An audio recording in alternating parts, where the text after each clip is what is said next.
एक संत ने एक द्वार पर दस्तक दी और आवाज लगाई, भिक्षाम देहि। एक छोटी सी लड़की बाहर आई और बोली, बाबा हम गरीब हैं, हमारे पास देने को कुछ भी नहीं है। संत बोले, बेटी मना ना कर, अपनी आंगन की धूल ही दे दे। लड़की ने एक मुट्ठी धूल उठाई और भिक्षा पात्र में डाल दी। शिष्य ने पूछा, गुरुजी धूल भी भिक्षा है?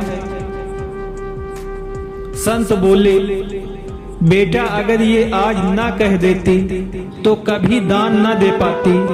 धूल दी तो क्या हुआ, दान देने का संस्कार तो पड़ गया। आज धूल दी है तो उसमें दान देने की भावना तो जागी। इश्क करना है तो पहला इश्क अपनी जड़ों से कीजिए, जिनसे आप सदाब हैं, यानी अपने देश से।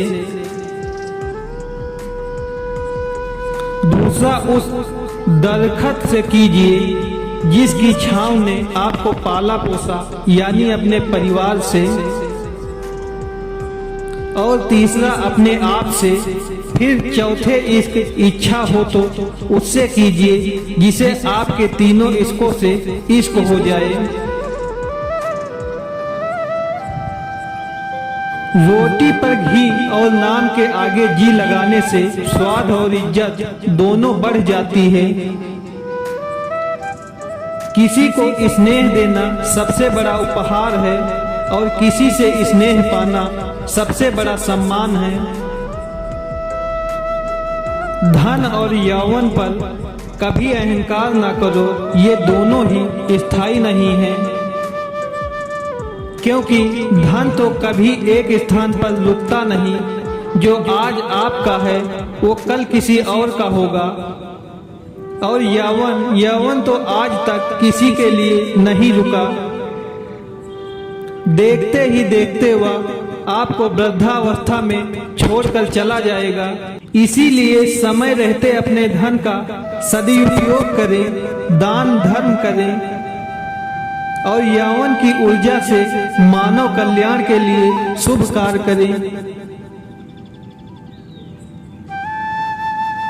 यदि आप किसी के सुख का कारण नहीं बन सकते तो किसी के दुख का कारण भी मत बनिए। क्योंकि दुख भोगने वाला व्यक्ति आगे चलकर सुखी हो सकता है, पर दुख देने वाला व्यक्ति कभी सुखी नहीं होता। लोगों के दिल से निकली हुई आह हमेशा रास्ते में रुकावट ही पैदा करती है।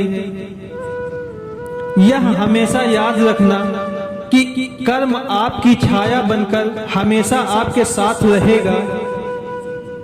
जीवन की चुनौतियों में यदि सफल होना चाहते हो तो बल के स्थान पर बुद्धि का प्रयोग करो।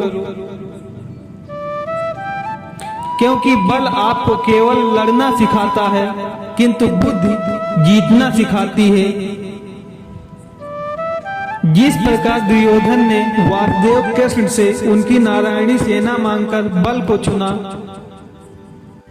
और अर्जुन ने स्वयं श्री कृष्ण को मांगकर बुद्धि को चुना, परिणाम सबके सामने है। जब बुद्धि का प्रयोग करके बल को सही दिशा दी जाती है तो जीत अवश्य होती है।